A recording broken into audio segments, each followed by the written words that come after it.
When I was little, I would always jump at the chance to go with my mom to the grocery store.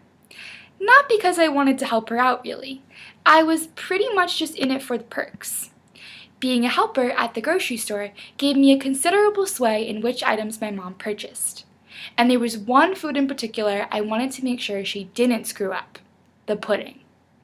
Obtaining my favorite kind of pudding was actually a strategic art.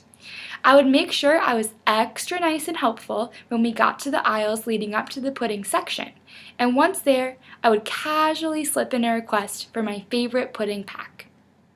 Looking back, I realized what a blessing it was that my biggest crisis as a child was whether or not our cabinets would be stocked with my favorite kind of pudding. My cup overflowed with childhood blessings. My parents cared for us with a beautiful fullness of love, and my childhood is one happy blur. This is why it came as such a shock when, the summer before my junior year of high school, my parents sat my brothers and I down to have a talk with us. That whole conversation is one unhappy blur, but I know they said these words: your dad, prison, 3 to 5 years. I could tell that my parents were just as surprised to say these words as we were to hear them.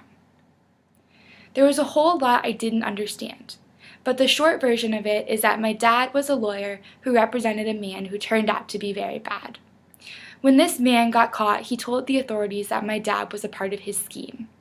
The important part, though, is that suddenly I was so far away from that little girl whose biggest crisis was obtaining her favorite pudding at the grocery store. I was confused by what I thought was now a very broken version of the life I had formerly known and loved. My cup of blessings, I was sure, had been knocked over, and all of my blessings were quickly spilling out. It was this tangled heart, sorrowful and confused, that I carried with me the first time we visited my dad in prison. I tried my best to pretend like I couldn't see everything. The security guards, the barbed wire, the paleness that washed out my dad's tender face. We couldn't touch or sit next to my dad. Still, there was one thing we could do: buy him food from the vending machines. Of course, there was always a constant battle amongst my brothers and I over who would take the bag of quarters and go buy the food. But my mom managed to convince me to go pick out some treats for our family. "You can pick out whatever you want," she said. After a quick perusal of the mostly stale and overpriced options, I came across a glimmer of hope. There, waiting for me in the vending machine, was the most glorious-looking pudding cup, handcrafted by the prison kitchen. With haste, I shoved $4 worth of quarters down the coin slot. I may be in the strangest and most saddening place I have ever been, I thought, but gosh dang it, I will get this pudding cup.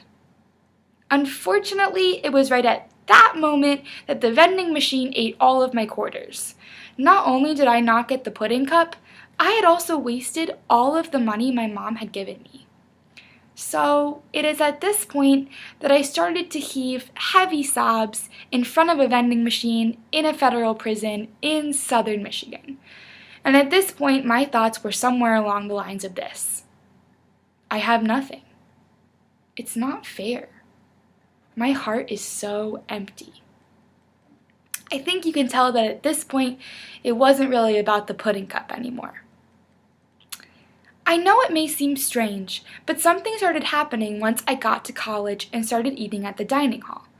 I couldn't get pudding for dessert without thinking of that prison pudding cup. At first, this was just another reminder of the brokenness that I thought was surrounding my family from all sides. And my goodness, I was so tired of those reminders. I was tired of having to awkwardly change the subject each time someone asked what my parents did for a living. I was tired of my new friends wondering why my dad wasn't there to move me into my dorm room at Notre Dame, why my dad wasn't in any graduation pictures, and why I'd sometimes leave the room abruptly and excitedly to catch one of my dad's rare phone calls. I didn't want to share the story of my family with anyone because I only saw the brokenness.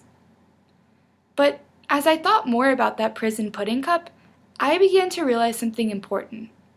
Me sobbing in front of that vending machine, that isn't the whole story. There was something deeper than the brokenness, something that gave my family the grace-filled opportunity to love each other more fully in the most unexpected of circumstances. In fact, when my dad came home this past spring, I saw this love present in my family more than ever before, and coming home from college was so exciting. Being a typical college student, one of the first things I did when I got home was head to the fridge in search of food. To my surprise, there was a little gift waiting for me there, a pack of my favorite pudding that my dad had picked up at the grocery store just for me. The thing is, this little gift of pudding was a reminder of a whole lot of love. And the surprise of those pudding cups waiting for me wasn't the only surprise. Even in the years that I had thought were broken, there had been so many surprising gifts of love. The gift of a new friend, hearing my family's story and not loving us any less. The gift of generous strangers who helped make my family make ends meet each month. The gift of family and friends that visited on holidays and birthdays so that our home would never feel empty, but filled with love. Love in overflow. I never wanted to tell a soul about my family situation when it was, to me, only a story of brokenness. But as time passes and God's grace abounds, I am starting to see the fuller story. It's not the story of a cup knocked over. It's not the story of a cup empty to the last desolate drop. It's the story of a strong, loving hand, a God that steadied and filled my cup with blessings even when I couldn't see it. Blessings in overflow. I'm still learning that I always need God's help, even today, to see all the stories of my life as a story of love. But He always steadies my heart, giving me the grace to see the real and hidden story with joy and in thanksgiving.